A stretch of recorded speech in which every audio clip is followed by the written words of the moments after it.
You already know the vibe. You already know the vibe. You are now live watching Writer's Block, episode 4 of How to Rap and Write Songs with me, your boy, Tess ROASTA Harper. You already know. In the first 2 episodes, we went into metronomes, we went into some flows, we went into how you can speed up flows, right, by using syllables. When you expand the syllables and you bring in the rhyming words closer. We went into a few of those things. We went into song structure, how the older times. I like to go into older times of how music was originally formatted, and then through time, like now, fast forwarding to nowadays when music structure is just so different now. So I like to give people the original, sometimes original structures of things so they can understand what they're playing with and how they're gonna play with it. You know what I'm saying? So in this verse, right? So like I said, I went into some song structures where in the old times they would go like it would initially go hook, verse, hook, verse, hook, thing like that, or verse, hook, verse, hook, verse, hook. So it's like more stationary. It's more more of an old format of constructing music. So we went into what a bar is. We went into a bar, and that a bar is one line of rap. People try to make it other things, and sometimes it gets confusing, and I understand that. We went into take it line by line when you're writing a song. Do not put no pressure on yourself, right? And if you don't know how to write raps, this goes for a little kid that understands words to an adult, right? You go and start by picking a title or a topic, right? So you pick a title or you pick a topic. Then after you pick that title or topic, it's like a brainstorm bubble. The topic goes in this bubble, right? Then from this topic derives other thoughts, other subsidiary topics or topics that fall under this topic, right? So I got these bubbles with things that's related to my topic. Now, everything I pick, and I can pick a bubble, which is like a word or a phrase or something that's in there that's related to this title. And then I can rhyme that, turn that into one line. And then I can expand and expound on that and go further into that one line, making further more lines and rhyming them with the first line, right? Or I can pick another bubble, which is all related to my title, and then make that bar rhyme with the first bar, right? So now I just want to go into a little bit because when I do these tutorials, I like to bring up things on screens because I am doing this for young people. Even though a lot of older people have reached out to me and they're telling me how much these tutorials are helping them, I really just did this because of a kid that I know named Justin, and he told me to do this. And but I see that it's helping so many people, so I want to get them formatted and really structure them, get everything so that everybody really understands music theory. So now when we get into, let's say, hooks, right? So now in the last segments, you wrote a verse. You went down, you took it line by line. You went 4 bars, 4 bars, 4 bars. And that was good. You did a great job for that. So now we're going to take it to the next level now. Now you got your verse, right? You want to come up with a hook. A hook is a chorus. A singing song is called choruses, and in rap or hip hop songs, they're usually called hooks, right? So how do you go about building a hook now? So now, usually, like, let's go into the old school first, and then we start moving our ways into further, right? So usually, a hook was 4 bars. Remember, a bar being one line of rap, right? So a hook was usually 4 lines of rap, right? Which were usually repeated, right? So the 4 bars of rap, which is the hook, then repeated is how many bars? Exactly. 8 bars, right? So it's 8 bars. So usually hooks were 8 bars, right? Which was 4 bars repeated, right? Then you had something was like, I call it an extension hook, where it's these 4 bars, that's the hook, but then there's another 4 bars, but the 4 bars are different, right? So now you can do this in a couple of ways. I can have the first 4 bars of my hook, right? And then Because only 4 bars doesn't explain everything sometimes you want to say. So now I could keep that same flow in the next 4 bars, right? I have that same flow as the first 4, right? But I just change the words around a little bit, which I bring in new topics. Like, let's say I was talking about a girl in one of the first lines, cars in the next one. Let's say I'm talking about clubs in the next one, and I'm talking about money in those 4 bars of the hook, right? So in the next 4 bars, I could use that same flow and go into some other topics, maybe the world or whatever. I'm just using this as an example, but the world, let's say family, let's say friends, let's say music or whatever it is. You know what I'm saying? So you got these 4 bars and these 4 bars. They're all on the same flow, right? But these 4 bars say something different than these 4 bars, right? Or you can do something like you have 4 bars, right? And then it just goes into another different 4 bars. But this is all like your hook. But it sounds like a verse. So when you do that, you have to know that, make sure to put catchy lines in there. Catchy things, catchy punchlines. Remember, we went into punchlines and what metaphors are and what similes and puns and double entendres are, right? So make sure that you got powerful bars impacting lines that's in those bars if you want to go about doing that, right? So now, when we go about, like I said, structuring, you can do it 4 bars, 4 bars repeated. This is like the basic way. If you just want to do it, you create your hook, which is 4 bars. And then you say that hook twice. So you can just do it simple like that. And as you get better, you'll begin to start to play with it different ways. And then you can freestyle a little bit more with the hook, with the verse, and the different, possibilities of what you can do with a hook. The same principles apply when you're dealing with fast or slow or tempos. Remember when we went into metronomes? The same principles apply when you're dealing with fast or slow, about how to rap them fast, and it still counts as a bar. But remember, when you're rapping faster, you're saying more words in that one bar.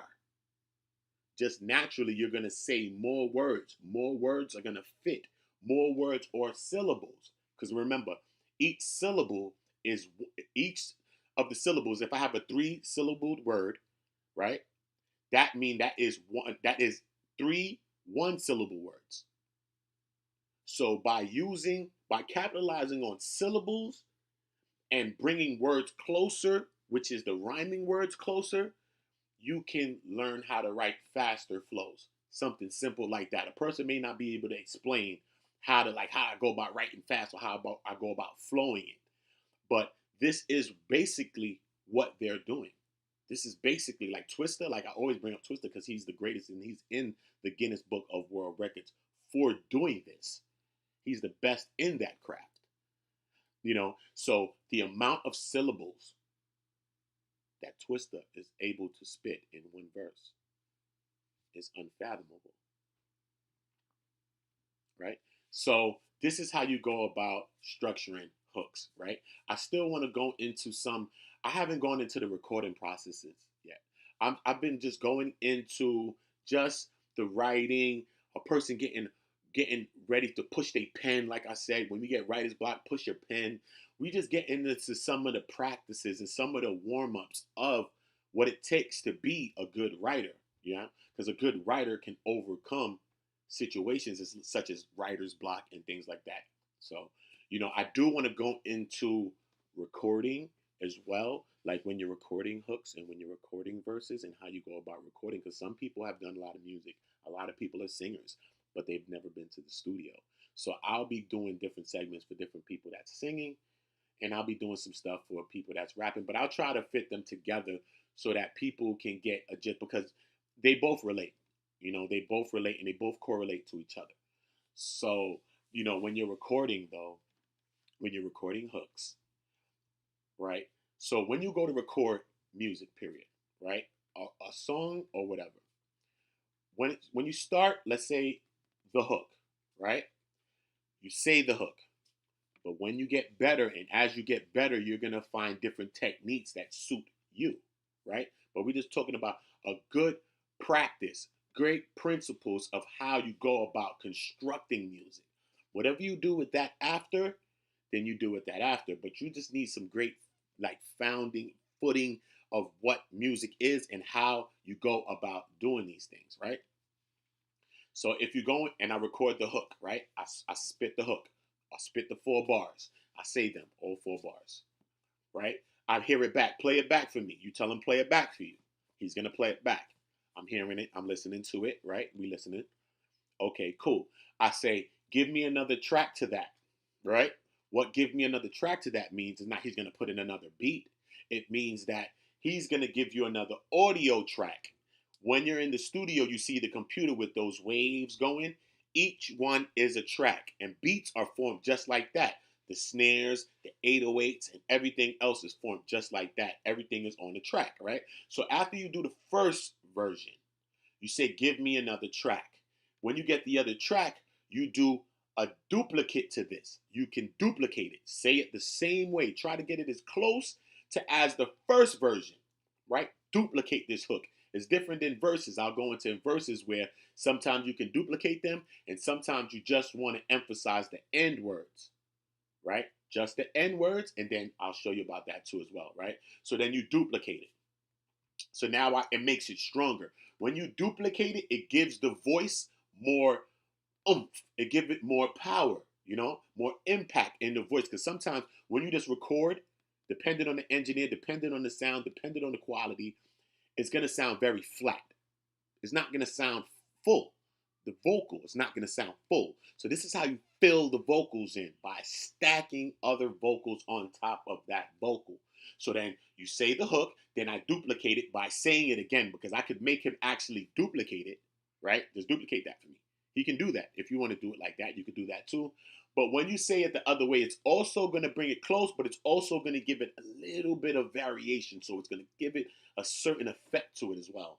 So then you say, after you do the 2, you say, all right, give me another track. Some people might do this 3 times, but you can listen right there. Listen to the first one and then listen to the 2 together. And then you start to hear how it sounds to you. You might say, I think that's good as far as oomph goes, as far as power goes, right? Then you say, give me another track. Then when you get the next track now, you might say just the rhyming words and go in and out. So you might say, just do it in and out on this one. In and out is, don't say all the words straight through. You come in and say some words, you pause, and then you come out and then you say some words. So you're going in and you're going out. So I might say a couple of words and I pause and let my vocals say it. Then I say the N word maybe. Then I'll let my vocals speak, and then I'll say something with my vocal. Then I'll let it speak. So you're going in and out, in and out, in and out. So it's just capturing certain words and certain things that you're saying, which is bringing more emphasis, more emphasis on the actual vocal, right? So now you got the 3 things now. So you got the double, which is the exact way close to that you tried to bring it back. Then you got your in and out on it, right? So you say, look, give me another track to it, right? So we already got 3. This is just building a hook, not a verse or a song. This is just for the hook, the thing that he's going to paste.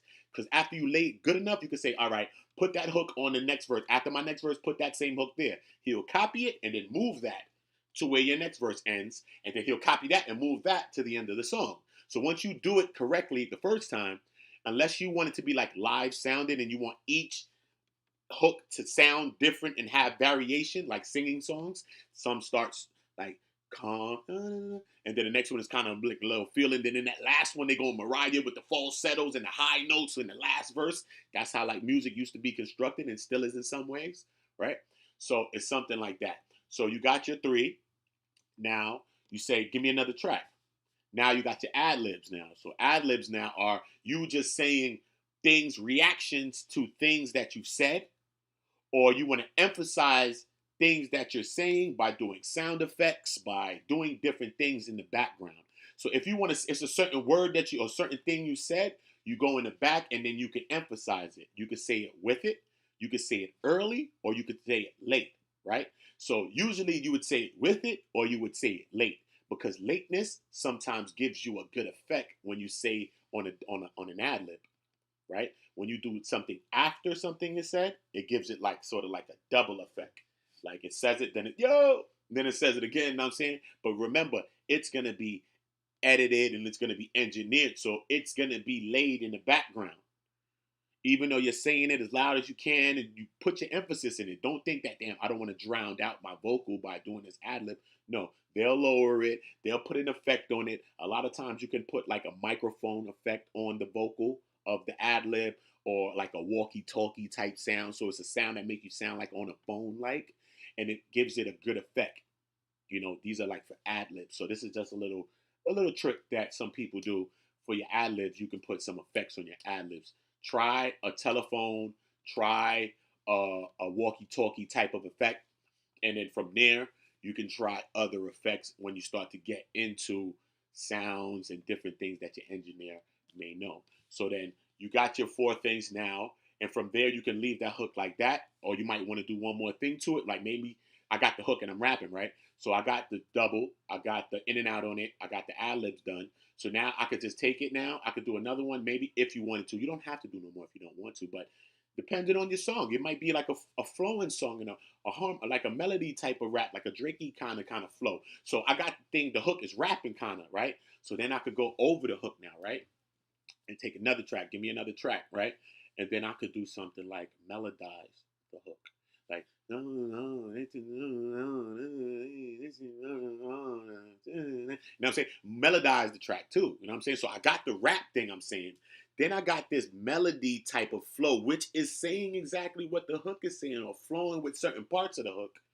You know what I mean? You don't have to do it the whole thing. You can do it certain parts, right? So now you got all these parts. And now when you have all your parts, your hook depends. Your hook might need more parts. Your hook might need less parts. That's up to you to decide, because you will know when you're in the studio and you're listening what's enough and what needs more. Sometimes you can hear and say something sounds off, something needs more, something needs to be. It's just too much going on. Something needs to be taken out. So just because we write our music as well, we have to be open to criticism. Like, ask your engineer what you think about this, what you think about that line. You know what I'm saying? Give me like an honest opinion. You know what I mean? Just because you paying him, to do music, a lot of times that you like buying his opinion. Now you be like, no, this fucking man, go ahead, do what you're doing. He want to make money. I get it. But I mean like honest opinion. Like, what you think about this, what you think about that line, what you think about this, you know what I'm saying? So that you can get a gist of what somebody else feels. Because sometimes as artists and creators, we just be so up our own asses. Sometimes we be in our own heads so much that we don't listen to people. We don't take constructive criticism, which can help us to get better in turn. You see what I'm saying? So this is just a little breakdown. I just wanted to talk a little bit about episode 1, episode 2, episode 3. That's on YouTube right now. Go and check it out on this YouTube, BLOKK. I do little snippets on my Facebook. So just to get people on Facebook and Instagram and Twitch and all these other places to understand rap and how to write songs and the different breakdowns and the different little tricks and tips that some of the greatest artists use to construct music and to construct songs. So I just always want to help the young people. I hope that this is reaching everyone. Share this video. Share this video. Like I said, every video that I'm doing, these videos are for 12-year-old Justin from Flatbush, Brooklyn. He told me to come up with a segment doing this. I would help him being in Flatbush. I would help him doing music, and I would see him all the time by the store or something. But through COVID, his mom didn't really want Justin outside as much. I started getting into my podcasting and my live streaming, and he saw me one day posting something on Facebook, and he contacted me and he messaged me and he told me it'd be cool if you could just do like a little segment, a little thing, helping me how to write.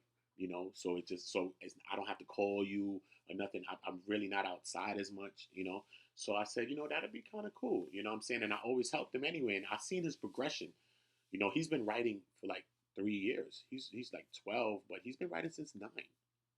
It's crazy. He's been writing rap since 9 years old. That's crazy. I started writing at 12. So he was writing at 9 and coming and asking me for little pointers at like 10 and like 11 and stuff. So he's 12 now. I think he's going to be 13 this year. So like I said, this is meant to help young people. I try to break it down simple enough. That's why I usually have things popping up on the screen so young people can see and read along with me. So I just don't move too fast when I'm explaining these different things. Because some of these things that I'm explaining are like little technical things. So I just want to make sure that, it's able to spoon feed every single person from a baby to an adult. And like I said, the love has been real. Everybody has been, the feedback on these videos have been very great, and I'm helping people, and this is the point of it. And so I thank Justin for even telling me and pushing me to do this. So I most definitely salute him for pushing me to do this. To you, stay blessed, stay safe, practice on your craft, keep working on it. Everything gets better once you practice. Just like a book I read called The Outliers, 10,000 hours of practice time in anything. You should be a professional at anything you're doing, not just writing, anything that you're doing in life. So with that, I want y'all to stay peace. I just want y'all to just stay blessed. And you already know the vibe.